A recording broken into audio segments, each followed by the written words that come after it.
Okay, so today we're going to cover section 3, and we're going to learn how to use angle bisectors of triangles. However, before we begin that, we're going to get a quick review of the Pythagorean theorem.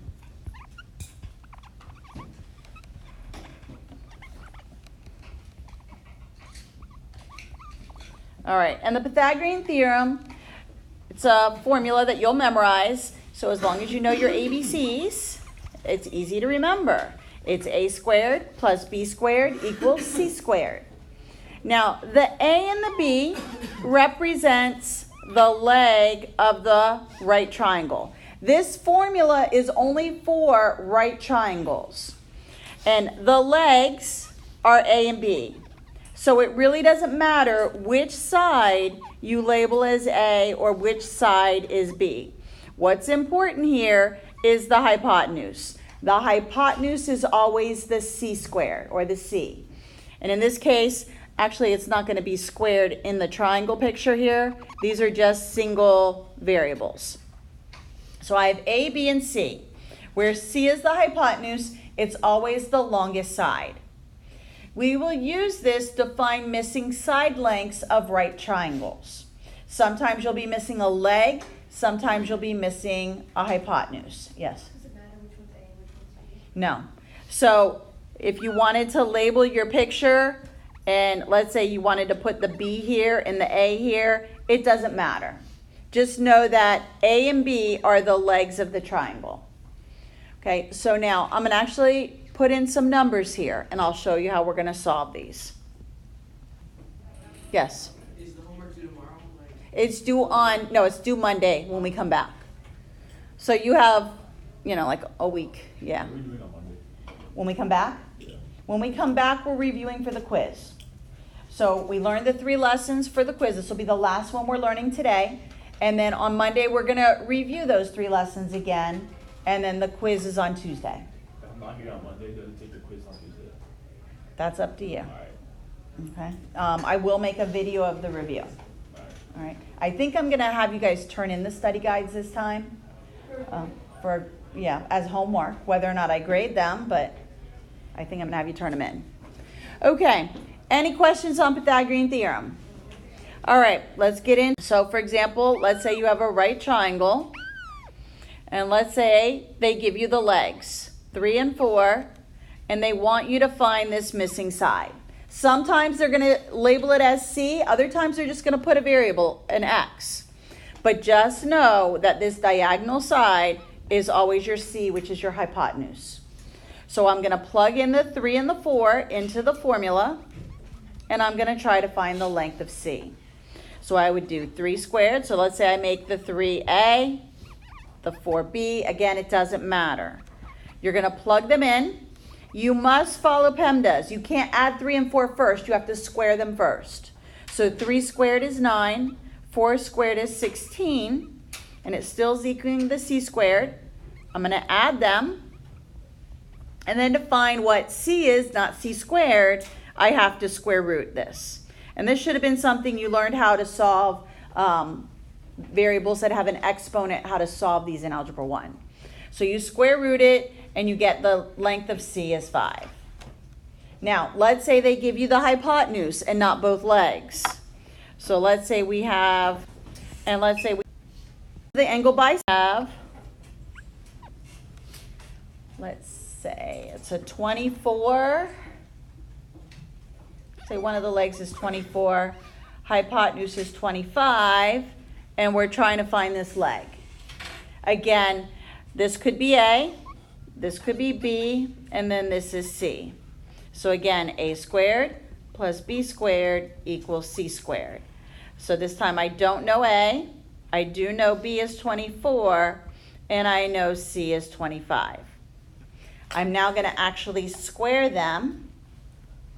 And if I do 24 times 24, I get 576. And if I multiply 25 times 25, I get 625. I now solve by subtracting, because I need to get A by itself. And when I subtract that, I get A squared equals 49. And then I'll square root both sides, and my leg is 7. And obviously it wasn't drawn to scale. So this is how you will find missing side lengths of a right triangle. So if they give you both legs, you square and add them and square root. But if they give you the hypotenuse, you square and subtract and then square root. Yes? Will they always be perfect squares or no? So far it looked like in tonight's homework they were perfect squares. If they're not perfect squares, that's when you break down the radicals. But in tonight's homework, they so far the ones that I've been doing with the I period, they look like they were all perfect squares. Yes? Can you go back into the formula? Vectors. Another triangle. So here is our first slide, and it's saying an angle bisector theorem. And here it says, if a point is on the bisector of an angle, then it is equidistant from the two sides of the angle. So notice here, this distance is a perpendicular line. Whenever you have and try to connect two lines, the shortest distance in between those two lines or those two segments will be the perpendicular segment. Okay? I don't want to try to go from this point here over to here. It's a longer distance. So notice both of the blue lines here are perpendicular segments. So they are equidistant when we have an angle bisector. Notice the congruency marks on our angles there. So if a point is on the bisector and our bisector is AD, then it is equidistant from the two sides of the angle. One we saw, and that is the angle bisector theorem. Next one is the converse of the angle bisector theorem. So remember, we switched the if and the then. So if a point is in the interior of an angle and is equidistant from both sides of the angle, then it lies on the bisector of the angle. So here we first need to look to see, is point D inside or in the interior of angle ABC or BAC? Yes, it is. And is it equidistant? We can see the tick marks here, the congruencies, to show that those segments are congruent. So then, yes, we know that it lies on the bisector of the angle. So you're looking for to see if it's in the interior of the angle and if there's congruency marks showing that they're equidistant. Let's see, A, this is point B, this is point C. Points that would be on the inside of the angle would be located in this region here. So even though the bisector goes through and it's on that line, it's still inside that angle. So that's what you're looking for, that it's in the interior. Next, first one.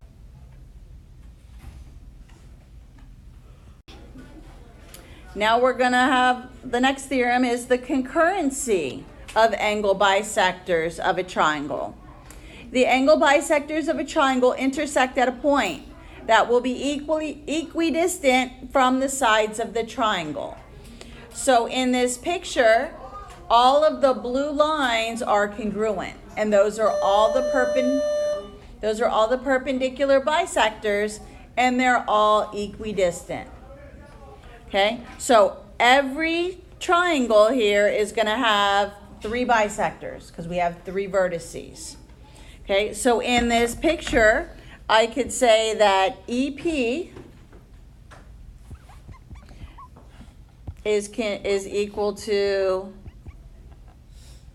FP, which is also equal to DP. Those are all equidistant from the sides of the triangle. Okay, and they're all meeting at point P. So all of the blue lines in this picture are congruent. Yes? What are the red lines saying for me? Those are the angle bisectors. And then from the point where the angle bisectors intersect, you can show that those perpendicular distances are all the same. Next slide. That is the incenter. This incenter is the point of concurrency of the three angle bisectors of the triangle. So the point where the three angle bisectors meet is called the incenter. It is always going to lie inside of the triangle. Yesterday when we saw that circumcenter, or the other day, sometimes it was in the triangle, sometimes it was on the side of it, sometimes it was outside. This incenter will always lie inside of the triangle. In this figure, the circle is said to be inscribed within the triangle. So it's inside the triangle. Yes? So if the circumcenter is inside the triangle, would that be the incenter? If it's inside the circle, inside the triangle, yes. Okay, so let's say we have a triangle. That's way too big. Let's say we had a triangle and I draw a circle around it. I can flip it and I could say the triangle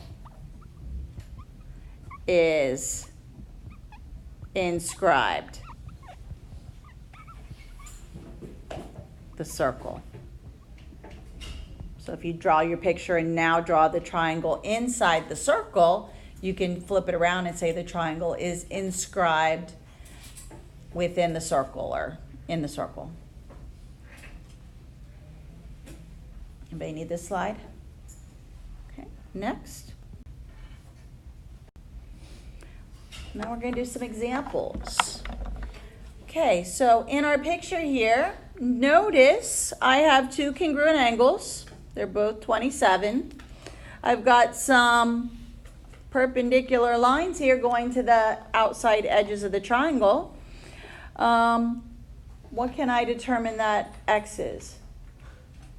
What does the theorem tell me? The angle bisector. That is 15. They're equidistant from a point on that angle bisector. Okay, let's go back. Okay, so x equals 15 in this slide. Let's try another example.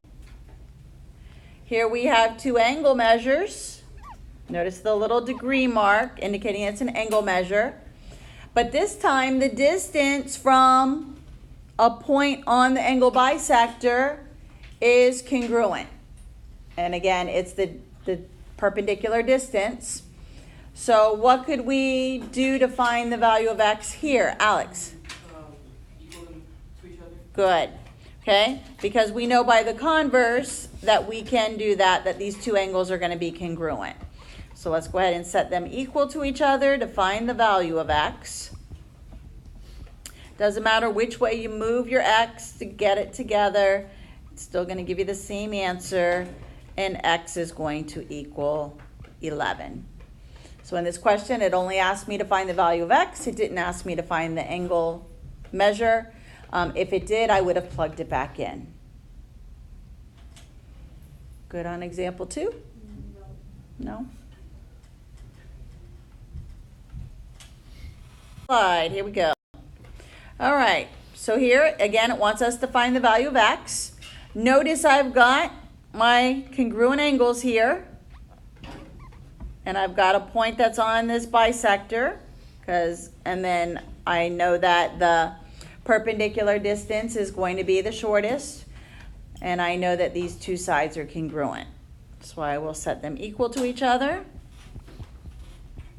and solve for x. Get negative 1x equals negative 5, divide by negative 1. Can't have a negative variable, x equals 5. So this is what you'll be doing in the homework. You'll also have to do a little bit of Pythagorean theorem to find the side length. But for the most part, they're either going to be congruent or you're going to be setting them equal to each other depending on what's given. Any questions? Okay, so homework due Monday when we come back. is 5.3b. Then on Monday when we come back, we'll go over the 5.3b homework, and then we'll be starting to review these 3 lessons again.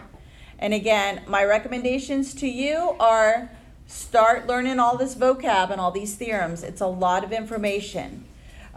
Make an outline. I posted a Quizlet. Use the Quizlet with the flashcards to help you remember these things.